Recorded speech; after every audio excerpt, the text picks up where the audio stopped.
મિત્રો, ઉનાળાની ગરમીમાં કાંઈ ઠંડુ ટેસ્ટી અને કુલકુલ ખાવાનું મન થાય તો આજની આ રેસીપી તમારા માટે જ છે। આજે અમે તમારા માટે લઈને આવ્યા છીએ મેંગો જાંબુ પોપ્સિકલ, જેમાં કેરીની મીઠાશ અને જાંબુનો ખાટો મીઠો સ્વાદ એવો જબરજસ્ત લાગશે કે તેને એકવાર બનાવશો તો વારંવાર બનાવવાનું મન થશે।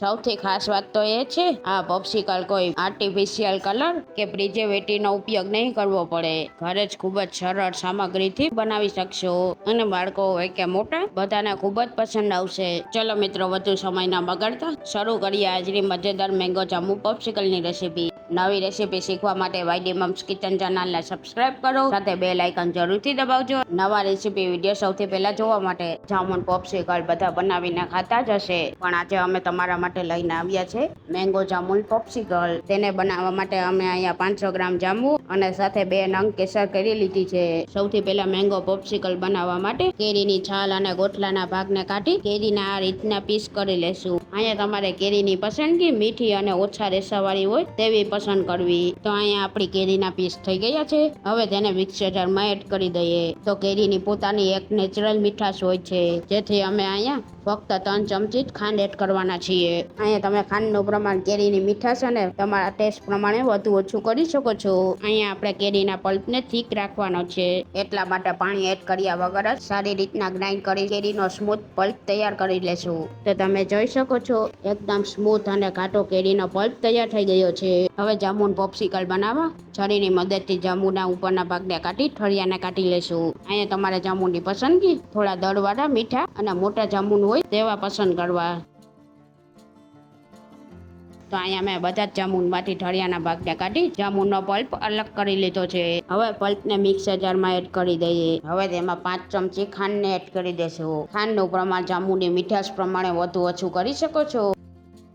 હવે જાંબુ પોપ્સિકલને ચટપટી બનાવવા તેમાં મસાલામાં 1 ચમચી સંચર પાવડર, 1 ચમચી મીઠું, 1 ચમચી શેકેલા જીરાનો પાવડર, 1 ચમચી મરી અને 7 થી 8 નંગ ફુદીનાના પાન, 2 કપ જેટલું પાણી એડ કરી સ્મૂથ ગ્રાઇન્ડ કરી લેશું। તો અહીંયા અમે જાંબુના પલ્પને સારી રીતના ગ્રાઇન્ડ કરી ઠીક એવો પલ્પ તૈયાર કરી લીધો છે। તો અહીંયા અમે બંને પલ્પ પોપ્સિકલ માટે રેડી કરી લીધા છે।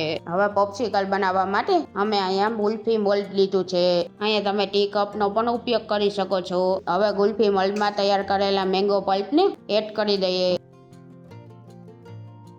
મેંગો પલ્પ એડ થઈ પછી ઉપરથી જાંબુ પલ્પને એડ કરી દેશું। તો અમે અહીંયા બધા જ મોલ્ડને ભરી લીધા છે। હવે મોલ્ડ સાથે આવેલી સ્ટિકને ઇન્સર્ટ કરી દઈએ અને બીજા મોલ્ડને પણ આ રીતના ભરી લઈએ। તો અમે અહીંયા 500 ગ્રામ જાંબુ અને 2 નંગ કેરીમાંથી 12 નંગ જેટલી પોપ્સિકલ તૈયાર થઈ છે। તૈયાર કરેલા પોપ્સિકલને ડીપ ફ્રીજમાં 5 થી 6 કલાક માટે સેટ થવા દેશું। તો લગભગ 6 કલાક જેવું થઈ ગયું છે અને ગુલ્ફીના મોલ્ડને જોઈએ તો તે સારી રીતના સેટ થઈ ગઈ છે। હવે એક મોલ્ડને હાથમાં લઈને મેંગો જાંબુ પોપ્સિકલને બહાર કાઢી લઈએ। તો પોપ્સિકલ એકદમ સારી રીતના સેટ થઈ ગઈ છે, જોતા જ ખાવાનું મન થઈ જાય એવી તૈયાર થઈ છે। એકદમ ટેસ્ટી અને કોઈ પણ કલર વગર ટેસ્ટી અને ચટપટી મેંગો જાંબુ પોપ્સિકલ તૈયાર થઈ છે।